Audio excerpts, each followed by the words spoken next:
नमस्कार, prime debate में आपका स्वागत है। हम ग्लोबल पंजाब के नॉर्थ अमेरिका और संगत टीवी के यूके और यूरोप के दर्शकों का भी स्वागत करते हैं। यौन शोषण के आरोपों में घिरे तहलका के पूर्व संपादक तरुण तेजपाल को गोवा की कोर्ट ने कल तक की राहत दे दी है। तेजपाल की अग्रिम जमानत पर कल तक सुनवाई टल गई है। आज सेशन कोर्ट में करीब 2 घंटे तक सुनवाई चली, जहाँ तेजपाल की वकील ने अपना पक्ष रखा। महिला पत्रकार के यौन शोषण के आरोपी तहलका के पूर्व संपादक तरुण तेजपाल को गोवा सेशंस कोर्ट ने शनिवार सुबह 10 बजे तक के लिए अंतरिम राहत दे दी है। कोर्ट में जारी उनकी अग्रिम जमानत पर सुनवाई शनिवार तक के लिए टल गई है। इससे पहले तरुण तेजपाल दिल्ली एयरपोर्ट से गोवा के लिए रवाना हुए। उनके साथ गोवा पुलिस भी थी। गोवा एयरपोर्ट से तेजपाल पुलिस और CISF की निगरानी में निकले। तेजपाल अपने कुछ परिजनों के साथ थे। बीजेपी कार्यकर्ताओं ने इस दौरान तेजपाल के खिलाफ विरोध प्रदर्शन किया और उन्हें काले झंडे दिखाए। एक आदमी जब कानून के शिकंजे में आ जाता है तो वो हर कोशिश करता है बाहर निकलने की, और तरुण तेजपाल इज नो एक्सेप्शन। वो भी वही कर रहा है कि मैं इससे बाहर निकल आऊं। गोवा पुलिस ने FIR रजिस्टर कर दी थी। आज से 5 दिन से 6 दिन 9 दिन हो गए FIR रजिस्टर हुए। तो रजिस्टर होने के बाद अभी तक पुलिस ने क्यों नहीं अरेस्ट किया? ये जो विक्टिम है इसका भी जो 164 में 164 CRPC के तहत जो मैजिस्ट्रेट के सामने स्टेटमेंट रिकॉर्ड हो चुका था, उसको भी रिकॉर्ड हुए 48 घंटे हो चुके हैं। साथ ही साथ दिल्ली हाईकोर्ट ने भी इनको अग्रिम जमानत की याचिका पे कोई रिलीफ नहीं दी थी, उसको भी 48 घंटे हो चुके हैं। तो गोवा पुलिस जो है इनको कम से कम 4 दिन पहले अरेस्ट कर सकती थी। और जब कॉग्निजेबल ऑफेंस हुआ है तो इसमें कोई नॉन बेलेबल वारंट की जरूरत नहीं होती है। पुलिस के पास पावर्स हैं 41 CRPC के तहत 2 CRPC के तहत कि वो इनको अरेस्ट कर सकती थी। तब ये हैरानी की बात है कि गोवा पुलिस इनको समय इतना क्यों दे रही थी? क्या गोवा पुलिस पे प्रेशर था? और आज इसीलिए इतना लीगल कंफ्यूजन है कि चूंकि ये अरेस्ट नहीं हुए, इसलिए ये अब जो है गोवा सेशंस कोर्ट में अग्रिम जमानत की याचिका पे सुनवाई कर रहे हैं। अगर पुलिस इनको 2 दिन 3 दिन पहले अरेस्ट कर चुकी होती तो ये एंटिसिपेटरी बेल का जो इनको फायदा मिल रहा है वो भी फायदा नहीं मिलता, वो अपने आप खारिज हो जाता। वहीं पीड़ित महिला पत्रकार ने एक ताज़ा बयान जारी कर कहा है कि तरुण तेजपाल ने उनके साथ जो कुछ किया वो बलात्कार के दायरे में आता है। पीड़ित के मुताबिक कानूनी रूप से तेजपाल की हरकत बलात्कार है। पीड़िता ने यह भी कहा कि वो इस बात से बेहद दुखी है कि उनकी शिकायत को राजनीतिक साजिश का हिस्सा बताया गया। पीड़ित लड़की ने सियासी दलों से अपील की है कि ऐसे अहम मुद्दे को भटकाने की कोशिश न करें। उसे ये भी कहा कि वो अपने आत्मसम्मान के लिए इस लड़ाई को लड़ रही हैं। आज इस मुद्दे पर चर्चा करने के लिए हमारे साथ स्टूडियो में मौजूद हैं पंजाब और हरियाणा हाई कोर्ट में वकील जगदीप बैंस। हमारे साथ SP operation Chandigarh police RS Ghumman ji भी मौजूद हैं स्टूडियो में। वो चंडीगढ़ वुमेन सेल के इंचार्ज भी हैं। साथ ही वरिष्ठ पत्रकार रवि शर्मा भी हमारे साथ हैं। घुम्मन जी, आप ही से इस चर्चा की शुरुआत करना चाहेंगे। आपको लगता है जो गोवा पुलिस पर आरोप लग रहे हैं कि कार्रवाई में उन्होंने ढिलाई बरती? मैं इसमें 2 बातें कहना चाहूँगा। पहले तो मैं OP मिश्रा को जाती तौर पर जानता हूँ कि हम कलीग रहे हैं जी। बहुत ही सख्त और स्ट्रेट फॉरवर्ड अफसर है। क्योंकि मुझे इन्वेस्टिगेटिव की डिटेल नहीं पता, अरेस्ट क्यों नहीं हुआ, क्या कारण हुआ, वो वही जानते हैं। लेकिन जाती तौर पे मैं कह सकता हूँ वो अफसर है जो किसी इन्फ्लुएंस में नहीं आता और उसको कोई प्रेशराइज नहीं कर सकता। दूसरी बात मैं ये कहना चाहता हूँ, सबसे बड़ी दुख की बात है रेप, जो एक आम अपराध नहीं है IPC के मुताबिक। IPC अगर हम 511 सेक्शन देखें तो रेप एक ऐसा अपराध है जिसमें एक लड़की, एक औरत अपना वजूद खो देती है और दुनिया की सारा पैसा, सारी ताकतें उसको दोबारा वो नहीं दे सकती। और ये भी बड़ी हैरानी की बात है, मैं डेटे पढ़ रहा था, अफ्रीका में जहाँ 10,000 पॉपुलेशन पे 199 रेप है, भाई अमेरिका जो मोस्ट एडवांस्ड कंट्री माना जाता है उसमें भी 10,000 में 30 रेप हैं। कहीं भी महिलाएं महफूज नहीं हैं। लेकिन बात ये है, हम कई दफ़ा बहुत बुरा हुआ है जो भी अभी तक रिपोर्टिंग है। मैं नहीं समझता कोई पढ़ी लिखी लड़की बेवजह किसी आदमी पे एलिगेशन लगाएगी और इसको सियासत का रंग देना मैं समझता हूँ सच्चाई से दूर जाने वाली बात है। पर हमें, मैं एक बात कहता हूँ, सभी को कानून पे, सिस्टम पे भरोसा भी रखना चाहिए। कानून अपना काम कर रहा है। कानून अपना काम करेगा, करता रहा है। और अगर कोई कानूनी काम नहीं करता तो वो अफसर भी उतना ही मुजरिम है जितना कि गुनाह करने वाला। और इस मामले में भी जो भी सच होगा वो सामने आ जांच के बाद आ ही जाएगा। जगदीप, आप को क्या लगता है जो भी कार्रवाई इस दौरान पूरी कानूनी कार्रवाई चल रही है वो सही दिशा में जा रही है? देखिए, गोवा क्राइम ब्रांच का कहना है कि हम total full proof investigation conduct कर रहे हैं कि जो केस की कार्रवाई है उसमें कोई कमी ना हो। वो प्रॉपर एविडेंस उसको कंप्लेनेंट को भी लेके गए हैं at the site etcetera, statements record कर रहे हैं, मगर फिर भी लगता है थोड़ी सी ढील पड़ी है। ये जो आभा सिंह सवाल उठा रही थी, एब्सोल्युटली थोड़ी सी ढील लग रही है, बिकॉज काफ़ी दिन दे दिए गए हैं तेजपाल को कि जो भी अपना वो प्रिपेयर करना चाहता था, स्टेटमेंट्स, डिफेंस आराम से बैठा रहा है। पहले दिल्ली हाई कोर्ट में उसने एंटीसिपेटरी बेल फाइल की है, विड्रॉ करके उसको सफिशिएंट टाइम मिल गया कि गोवा में अब उसने फाइल की है और उसको आज इंटरिम बेल भी कल तक मिला है। Although he has appeared for investigation, but still थोड़ा सा जो प्रोसेस लग रहा है स्लो रहा है। क्या एक रसूखदार ताकतवर होने की वजह से आरोपियों को कहीं ना कहीं राहत मिल जाती है? ये बात आई डोंट नो इस केस में कही जा सकती है या नहीं, मगर ठीक है, ये बात सही है कि गोवा पुलिस अपना काम, अपनी ड्यूटी कर रही है, बट ये डिले क्यों हुआ है ये उन्हीं को बेस्ट पता है। हम तो एज पर द इंफॉर्मेशन जो हमें मिल रही है हम उसी पे बोल सकते हैं, बट पॉलिटिकल पार्टीज यहाँ पे अपनी जो इन्वॉल्वमेंट कर रहे हैं, it is very sad, because वो अपनी जो माइलेज डिराइव करने की कोशिश कर रहे हैं by this incident. I think they are making a mockery of the entire political system. This is very unfair. बिल्कुल, आज जो पीड़िता ने नया बयान दिया है उसमें भी उन्होंने कहा है कि इस मुद्दे को भटकाया न जाए। रवि, आप खुद पत्रकारिता से जुड़े हुए हैं, बहुत बड़ा एक हिम्मत चाहिए सामने आकर इस तरह के अगर कुछ गलत होता है उसके खिलाफ आवाज़ उठाने के लिए, और जब आवाज़ उठाई जाती है तो तमाम सवाल उठाए जा रहे हैं। क्या लगता है कि सियासती रंग दिया जा रहा है इस पूरे मामले को? इसमें कोई दो राय नहीं है कि इस सारे मुद्दे का राजनीतिकरण हो चुका है। देखिए, इसमें दो बातें बड़ी साफ हैं। एक, अपराध हुआ है, चलिए वो इन्वेस्टिगेशन में सामने आ जाएगा कैसा हुआ है, कानूनी दायरे, जब चूँकि बात आ गई कि क्या कानून के दायरे में आता है तो वो उसकी डेफिनेशन को प्रूव करना अब कानूनी लड़ाई का हिस्सा है। लेकिन क्योंकि उसके बयान आ चुके हैं पीड़िता के, अब इसलिए माना जाना चाहिए कि एक अपराध हुआ है। पर इसमें ये देखे जाने वाली बात है कि क्या ये सारा हो हल्ला हो रहा है या इसलिए हो रहा है क्योंकि तरुण तेजपाल एक नामी पत्रकार हैं, या पत्रकारों के लिए जो मर्यादाएं सोची जाती हैं कि वो समाज के पहरेदार हैं, जिन उसूलों और आदर्शों, सिद्धांतों की बात करते हैं, वो तरुण तेजपाल की जगह कोई और आदमी होता, साधारण आदमी होता, तो क्या इतना शोर शराबा होता? नंबर एक। नंबर दो, क्या इस मामले को इस तरह देखा जाना चाहिए कि तरुण तेजपाल वही व्यक्ति हैं जिन्होंने बीजेपी के खिलाफ एक मोर्चा खोले रखा, चाहे वो 2002 के दंगों के स्टिंग ऑपरेशन हो, चाहे वो बंगारू लक्ष्मण हो।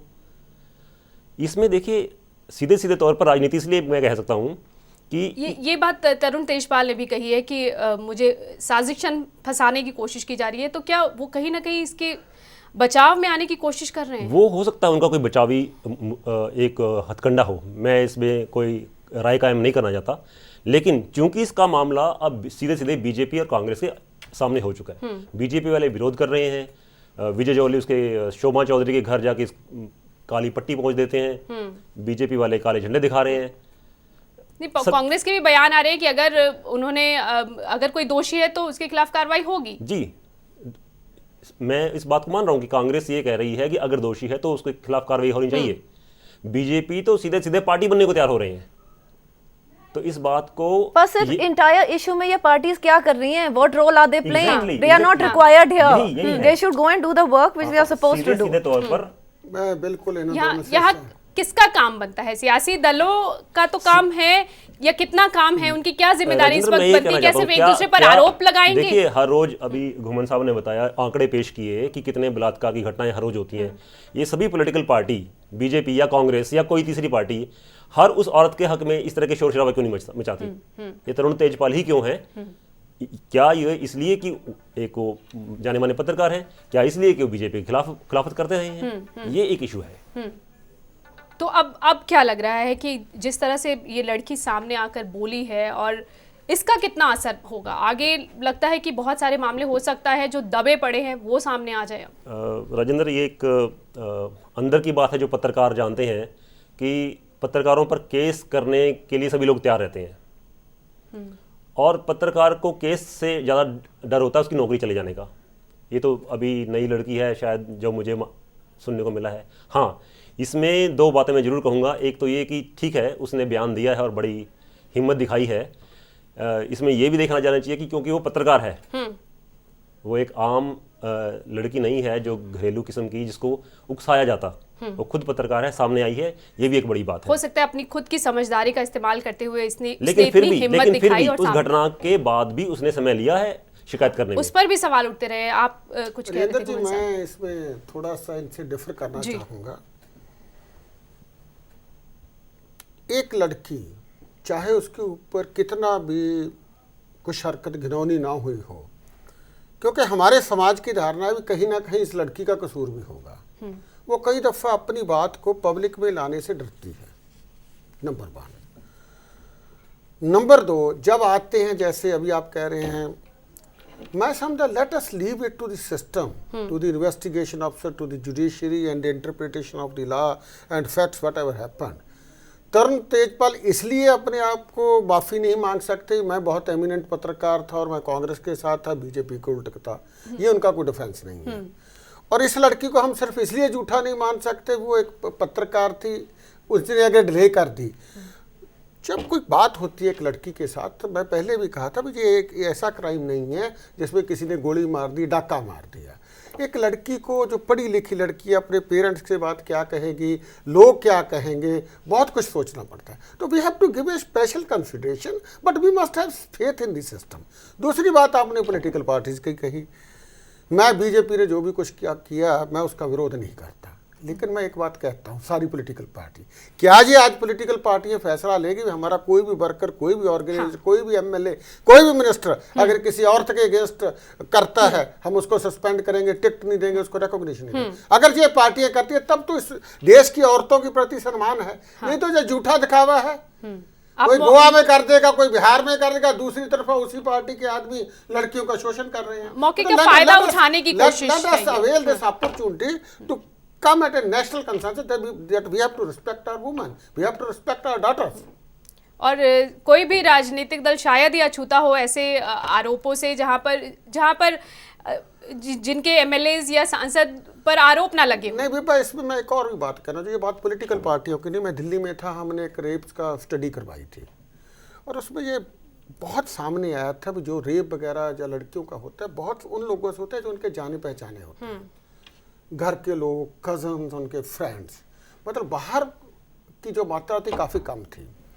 वो बलदेव सिंह एक राइटर, उसने एक सड़कनामा बुक लिखी, उसने एक बहुत अच्छी लड़कियों के बारे में बात लिखी भी लड़की की जो है जी आटे दे दीवे वर्गियां होंदियां ने, घरे इन्हां नूं चूहे खांदे ने, बाहर बाज पैंदे ने। ये बड़े सोहनी तरह उन्हें एक्सप्लेन किया है। घर पे उसको जो उसके साथ वाले हैं वो एक्सप्लॉइट करते हैं, बाहर लोग एक्सप्लॉइट करते हैं। घुमन साहब जो कह रहे थे कि कहीं भी सुरक्षित नहीं, ना घर में महिलाएं सुरक्षित है ना बाहर। उससे पहले जो पीड़िता ने अपने आज के बयान में कहा है कि ये जो सब कुछ सामने आया है, उसने लिखा है कि पता चल गया कि किस तरह की दिक्कतें झेलनी पड़ती हैं, और जो आरोप लगाए जाते हैं, अगर वो लगा रही है तो उसी पर सवाल उठाए जाते हैं, फिर उनकी नीयत और फिर हमारी ही ताकत को हमारे खिलाफ इस्तेमाल किया जाता है। साथ ही उन्होंने ये लिखा है कि वो इसलिए लड़ाई लड़ रही हैं ताकि वो अपने सम्मान को बचा सकें। बिल्कुल ठीक कर रहे हैं, बिकॉज जो कंप्लेनेंट है, I think she is a very strong girl. उसने बड़ी हिम्मत बांध के कंप्लेंट की है, बिकॉज कोई भी लड़की ऐसे क्राइम के खिलाफ कंप्लेंट करने से पहले उसको सोचना पड़ता है कि फर्स्टली सोशली उसकी पोजीशन अफेक्ट कैसे होएगी, because it's a very disgraceful offence firstly. Secondly उसको सोशल सपोर्ट मिलेगी। Thirdly it's not as easy as उसने कंप्लेंट कर दी और वो फ्री होगी। उसको उसके बाद क्या क्या आइडेंटिफाई करना है, कहाँ जाना है, she has to go to the site, investigation में कोऑपरेट करना है, उसको कोर्ट की डेटें भुगतनी है। उसके बाद अब इस केस में जैसे उसकी नौकरी भी गई, she was in a way compelled, compelling circumstances हो गए, उसको रेजिग्नेशन देनी पड़ी। जब टॉप बॉस के साथ ही ऐसा इंसिडेंट हो गया, उसको आगे भी नौकरी मिलेगी या नहीं, उसको ये पब्लिक सपोर्ट मिलेगी या नहीं। और इस टाइम उसको ये पॉलिटिकल पार्टीज का शोर नहीं चाहिए, उसको सोशल सपोर्ट चाहिए, हमारी सोसाइटी के सपोर्ट चाहिए। वो मिल पा रहा है उसे? Society is with her, everybody is with her, our prayers are with her, we hope she gets justice, we hope she is able to stand by the trial, through the trial she is able to stand by her statement because उसने बड़ी हिम्मत की है कि जो वो आगे आई है। और कोई लड़की ऐसी इंसिडेंट का झूठ बोल के आगे नहीं आती। कईयों को केस विड्रॉ करने पड़ते हैं, वो प्रेशराइज किए जाते हैं, कई टूट जाती हैं, हिम्मत हार जाती हैं। पर इस टाइम वो जो कह रही है ईमेल से और जो भी टेक्स्ट मैसेजेस से और सीसीटीवी कवरेज से बात आगे आई है, apparently the incident has taken place from what it seems। एक चीज़ और भी, कल भी जो सपा नेता है उन्होंने, नरेश अग्रवाल ने कहा कि अब लड़कियों को लोग नौकरी देने से डरेंगे। अगर इस तरह से अगर बयान आने लगे राजनेताओं की तरफ से, उसके बाद घुमन साहब लगता नहीं कि एक फिर वही डर, एक दबाव कि आप अगर ऐसा करते तो नौकरी चली जाएगी या आपको नौकरी पर नहीं रखा जाएगा? नहीं विभा, मैं बताऊं, लोगों को लड़कियों से नौकरी देने से नहीं डरना चाहिए, अपने घिनौने कामों से। उनको अपनी बेटी बहन समझ के उनकी इज्जत करनी चाहिए, और उनको जो आप पे दे रहे हैं उनके काम के लिए दे रहे हैं, उनके एक्सप्लॉयटेशन के लिए नहीं दे रहे। ये समझने की ज़्यादा जरूरत है। We have to consider them as human beings, as persons. और जब तक ये सोच में बदलाव नहीं आएगा तब तक ये जो आप उन्होंने कहा है, मैं उनके बयान के बिल्कुल इसकी मैं कहता हूँ मुखालफत करता हूँ। और ये बहुत ही मैं समझता हूँ एक बड़ा इमेच्योर और एक बहुत ही एक जो बदल रहा हिंदुस्तान है उसमें जो हमारी पढ़ी लिखी लड़की आगे आ रही है, उनकी मानसिक स्थिति और सोशल स्थिति को समझने के बगैर कोई 50-100 साल या 500 साल पहले की जो फ्यूडल टेंडेंसी का बयान है। जगदीप, नए कानून जो आया है, जो भी 12 दिसंबर 2012 में जो भी निर्भया कांड हुआ, उसके बाद जो कड़े कानून बने, लग रहा है कि जिस तरह से ये मामले सामने आ रहे हैं एक के बाद एक, कुछ बदल रहा है। एब्सोल्युटली, बिकॉज ऐसे तो लग रहा है कि इंसिडेंट्स बढ़ रहे हैं। नहीं, इंसिडेंट्स बढ़ नहीं रहे हैं, इंसिडेंट्स रिपोर्ट ही नहीं हो रहे थे। जो दब जाते थे, कहीं दब जाते थे, या लोगों की हिम्मत नहीं होती थी, या सोशल सपोर्ट नहीं होती थी, या the law wasn't sufficient enough to get them justice. कानून में कुछ ऐसी कमियां थी जो अब कंप्लीट कर दी गई हैं अमेंडमेंट्स के बाद। तो इसलिए now these cases are being reported.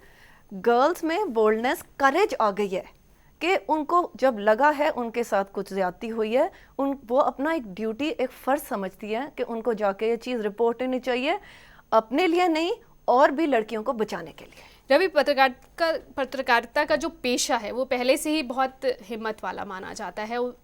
अब इन सब में ये ऐसे इस तरह के मामले सामने आने लगता है कि अब जो कहीं ना कहीं कुछ इस पेशे में भी बदलाव आएगा, जो कुछ ढका छुपा चल रहा था उनमें कमी आएगी। देखिए, एक बात तो मैं बहुत साफ कहूँ कि पत्रकार भगवान नहीं है, इंसान है। लेकिन ये बात भी एक तय है कि पत्रकारों को एक प्रिविलेज क्लास इंसान से, लेकिन इंसानियत की उम्मीद तो की जाती है। जी बिल्कुल, मैं वही कह रहा हूँ। इंसान का मतलब है कि व्यक्तिगत तौर पर कैसा है वो एक अलग चीज़ है, लेकिन पत्रकार होने के नाते समाज में जो उसको प्रिविलेज मिलता है उसको उस दायरे, उस लेवल पे जाके अपने आप को सिद्ध करना कुछ लगता है कि मापदंड निर्धारित होने चाहिए इस पोस्ट तक में, जो इन पदों पर जो लोग बैठे हैं उनके लिए। देखिए, मापदंड निर्धारित किसी व्यक्ति की व्यक्तिगत क्या सोच है, उसका क्या स्तर है, इसके लिए मापदंड निर्धारित नहीं हो सकते। मापदंड इस प्रकार के, अगर कोई क्राइम होता है उसके लिए क्या कार्रवाई होनी चाहिए, क्या सजा होनी चाहिए, उसके लिए तो कानून में सब कुछ पहले से ही सब कुछ तय है। किसी व्यक्ति के व्यक्तिगत आचरण कैसा है उसके लिए मापदंड नहीं बनाए जा सकते। पत्रकारों के खासकर आप जब आप कह रहे हैं कि अब क्योंकि पत्रकारिता के पेशा में और लड़कियां आ रही हैं, तो क्या पत्रकारों के लिए और कड़े मापदंड होने चाहिए उनके बिहेवियर के लिए? तो मैं कहता हूं कि पत्रकार के लिए कोई बड़ी बात नहीं है कि उसके लिए कानून बनाए। इंसान होने के नाते पहले से उसके लिए मापदंड तय होने चाहिए। एक व्यक्ति है, समाज में रह रहा है, तो सामाजिक जो जितने भी उसके नियम कानून है उसको मानने चाहिए। जिन जिम्मेदार पदों पर वो बैठे हैं, जिम्मेदार या गैर जिम्मेदार की बात नहीं है। अब समाज का हिस्सा है तो सामाजिक कानून आपके ऊपर लागू होता है। पर जो जिस तरह से ये मामले लगातार सामने आ रहे हैं उससे लग रहा है कि इनका भी उल्लंघन हो रहा है। एक जो आर्थिक मजबूरियों की बात आ जाती है कि बहुत सारी वजह है जिसकी वजह से लड़कियां चुप हो जाती है, नौकरी चली जाएगी या उन्नति नहीं मिलेगी, आप आगे और नहीं बढ़ पाओगे, ये सब कैसे कम होंगे फिर? देखिए, इसमें तो सीधी सी बात है, ये सभी जितने भी कॉर्पोरेट प्रेशर्स होते हैं, किसी भी नौकरी के प्रेशर होते हैं, वो हैं और वो बढ़ रहे हैं। लेकिन ये भी मानने वाली बात है कि जैसे मैडम बैंस ने कहा कि और लड़कियां अब बोल्ड हो रही हैं, सामने आ रही हैं, जो कुछ हो रहा है उसको रिपोर्ट कर रही हैं। ये एक बदलते हुए समाज की तस्वीर है और मुझे लगता है कि जब ये सोच एक डेवलप हो जाएगी तो इस तरह के प्रेशर अपने आप खत्म हो जाएंगे। घुमन साहब, लगता है कि जो नया कानून आया उसके बाद जिस तरह से मामले सामने आए, आगे स्थिति बदलेगी? विभा, मैं कानून की एक बात कहना चाहता हूँ। कानून तो सिर्फ एक डेटरेंट है। जो आपके पास रिपोर्टिंग होगी आपने उसको पनिश कर दिया। बेसिक बात जो मैं समझता हूँ इससे बहुत बड़ी है, वो है हमारी औरतों के प्रति, हमारी बेटियों के प्रति मानसिकता चेंज करने। तो क्या कानून का डर मानसिकता बदलेगा? नहीं, ये डर है, लेकिन इसके अलावा जो रोल है, बाप का रोल है अपने बेटे को समझाए भी दूसरों की धी भी तेरी बहन है। टीचर का फर्ज है वो अपने स्टूडेंट को समझाए, वो जो लड़कियां बाहर जा रही है वो भी आपकी बहन है। मीडिया का भी है, हर एक चीज़ पर साबुन से लेकर आप अगर प्लास्टिक तक बेचना चाहोगे लड़की देखेगी। अब मैं I won't name the channel, सारा दिन मतलब लड़कियों का सिर्फ एक आधी नंगी हालत में नाच कराते रहना, how does it affect A common man? Internet है, कहीं पर हमारी सीता, हमारी माँ द्रौपदी, कहीं पर हमारी रानी साहब कौर जिसने पटियाला मराठों से बचाया, कहीं पर रानी जिंदा, कहीं पर हमारे और जो हिस्टोरिकल राजस्थान की लड़कियां हुई हैं जिन्होंने अपने खानदान के लिए किया है, और कहीं पर उन माताओं का जिक्र होता है जब 700 साल मुगल का राज था। मेरे फादर कहते थे अगर राम का नाम जहाँ जिंदा रहा तो माताओं ने रखा, जब दूध पिलाती थी राम राम करती थी, कहीं उसका जिक्र होता है। जगदीप, कहीं नैतिक मूल्यों की जो कमी है वो भी इसकी वजह है? यस, आई सर्टनली फील ये तो बात है, बिकॉज ये बात है कि अगर एक आदमी चल रहा है वेदर ड्यूरिंग डे टाइम और नाइट टाइम, चाहे बाजार में चाहे कहीं का, वो सेफ है, पर औरत चल रही वो सेफ क्यों नहीं है? आदमियों की वजह से। सो वो आदमी जो फिट नहीं है सोसाइटी में रहने के लिए, वो इस सोसाइटी को जंगल बना रहे हैं। जैसे अगर तुम किसी को बोलोगे जंगल में नहीं चलना, वहाँ जानवर होते हैं, तो फिर इन जानवरों को इस सोसाइटी में रखा नहीं जा सकता, उनको अलग रखना पड़ेगा। तो ये जो अब कड़े कानून आए हैं, लगता है कि इसके बाद कहीं ना कहीं बदलाव आएगा। शुक्रिया आप सभी का इस चर्चा में शामिल होने के लिए। नए कड़े कानून के बाद भी खौफ क्यों नहीं, ये सवाल तो उठता ही है, लेकिन जिस तरह से महिलाएं अपने खिलाफ होने वाले अपराधों के खिलाफ आवाज़ बुलंद कर रही हैं, ये संकेत है कि बदलाव का दौर शुरू हो चुका है और इसका नतीजा भी अच्छा ही होगा। नमस्कार। खबरों की दुनिया में आइए, हमारे साथ कहीं भी और कभी भी जुड़िए। हम मिलेंगे फेसबुक पर, हम दिखेंगे यूट्यूब पर, हमें फॉलो कीजिए ट्विटर पर। खबरों के साथ बने रहिए रात दिन।